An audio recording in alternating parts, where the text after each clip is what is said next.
Unit 15, Part 17, we're proving theorem Q on page 293.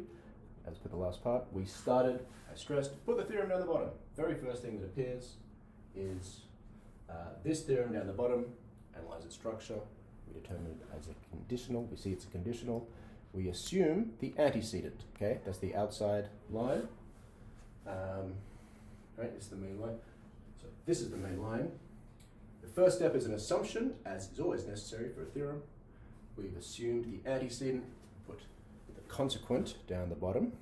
Okay, so the actual theorem appears down there, but with the antecedent and consequent in place, you don't really need to see that. So let's see the whole thing. Okay, we've got the consequent down the bottom. Let's look at that. Right, remain conclusion driven. That's what we're aiming at. This one is a universal statement. It's in quantifier form. Starts with a quantifier. Scope of the quantifier goes to the end. So chances are, good chance we'll get that by universal generalization. So let's set up a UG subproof. Flag A, flagging step for universal generalization. And as part of setting up for UG, let's write down the instance we need to do it. We had that, right? Okay, so I'm giving you the order in which things appear. That appeared, and we had these appearing in the last part, right? None of this was here then. Okay, how do we get, so we've got this, and we've only got this assumption, right? So you should grasp that assumption, the step one assumption, which is the antecedent of the theorem, right? It's a disjunction, right? As Klenk stresses as she works through the proof, which you should read, right? Notice that you can't do UI from this. You can't, right? It starts with the universal quantifier, so you're thinking, maybe universal instantiation? No, it's a disjunction, right? So you have to rather think disjunctive syllogism, right? Is probably what I'm going to be using. Okay, but how on earth am I supposed to get this out? At this stage, I've got a disjunction up there, right? That's all I've got, and I'm trying to get FA or GA, this particular instance. I don't see how to proceed. When I don't see how to proceed, I will set up for indirect proof, which kind of gives me another premise, and a very useful one in this case. So how did I do it? Working backwards, this appeared, like this on the last part 16, right? This is equivalent to that by double negation, right? So if I can derive that, I can infer this by double negation. Why did I do this working backwards? Because I want to do an indirect proof.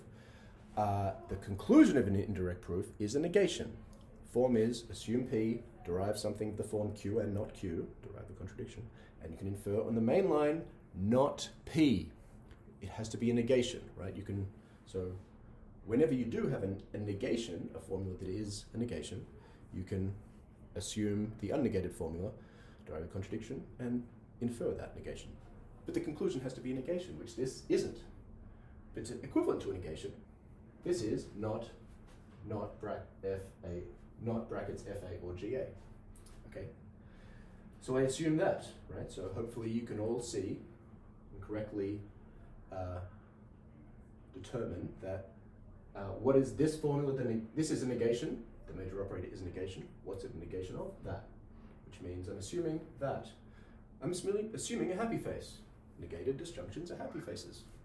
Why? Because by De Morgan's, right, I get that's equivalent to not FA and not GA. These are the two simplifications of it. So I got not FA. So this not GA over here, this will be the other part of the simp. Don't do it till back there. Simp of 4. But look at what sort of pops out, right? Again, this is a beautiful problem because of what sort of comes after this. I'm looking to somehow use step 1, right? That's the only other sort of information I have besides the thing I've just assumed for indirect proof, right? But I am done when I have a contradiction, right? I don't have any of this yet, but as soon as I can bust out a contradiction, so somehow then I'm done, right? then I have in fact derived this, which is equivalent to this, which I can then universally generalize over. That's the consequent of the conditional, and I've derived the theorem. Voila. Okay, but how do I get a contradiction? Somehow I have to use that in what I'm given in 1 to get a contradiction.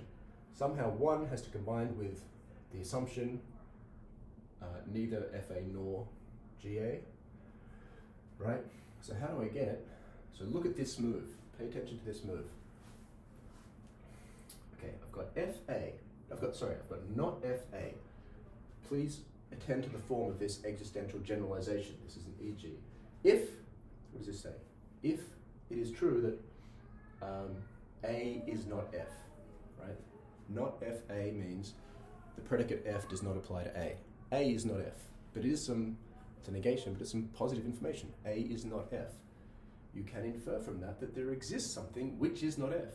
This is a perfectly legitimate existential generalization. What kind of rule is e.g.? Is it easy or hard? Well, it's the one that says that if a propositional function, in this case, not F, if a propositional function is true of Andrew, or some individual, you are entitled to infer that there exists something for which it's true. That's an unrestricted rule. You don't have to restrict the use of that, right? So it's an easy rule. So no worrying about flags in making this move, right? I'm allowed to do that whenever I want. E.g. is an easy, unrestricted, non-flag rule. So that's a perfectly legitimate e.g. From not FA, from not FA to there exists an X, not Fx, okay? Forgot to change the individual constant to the variable. But you've got that. There exists an X, not Fx. A legitimate, pay attention to this one, not the other one, that was wrong.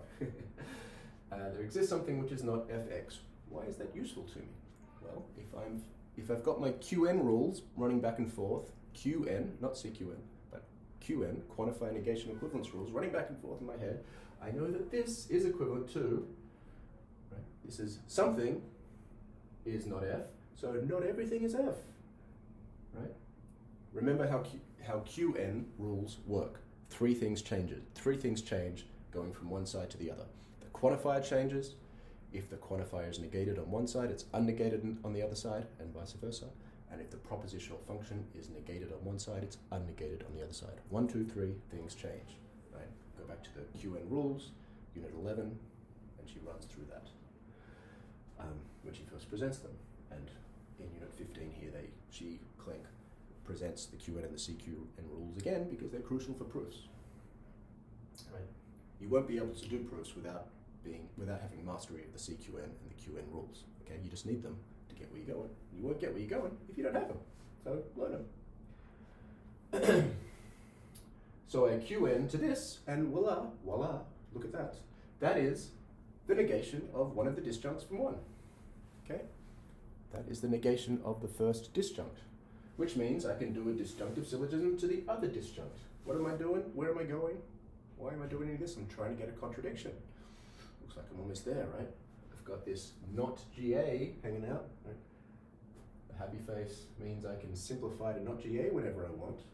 I've just derived everything is G. Ooh, contradiction looming, yes? Do you see it? Do you hear it?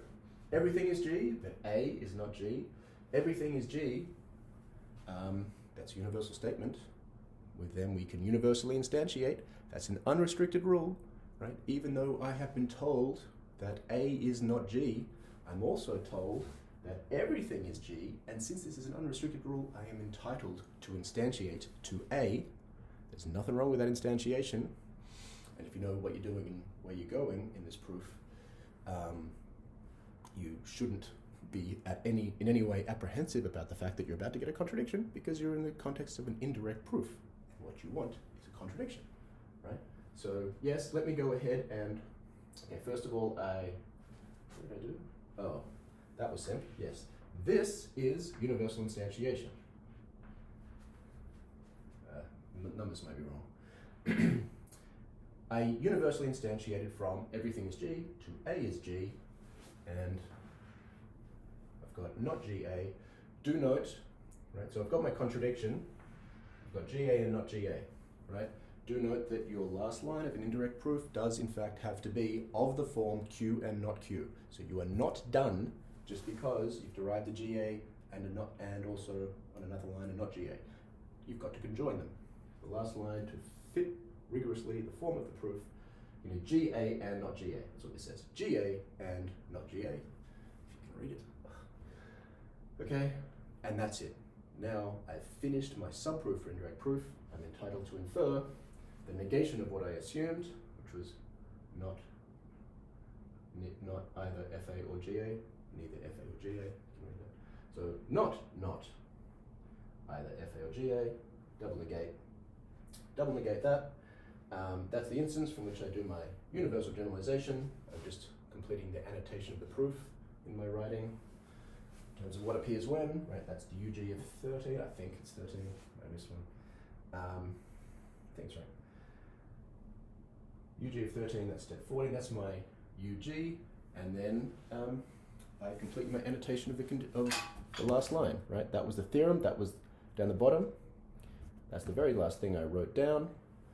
So, sorry, the very first thing I wrote down was this formula, right? Because theorems are formulas you're proving without any premises, so you put them at the bottom of the proof, as I did.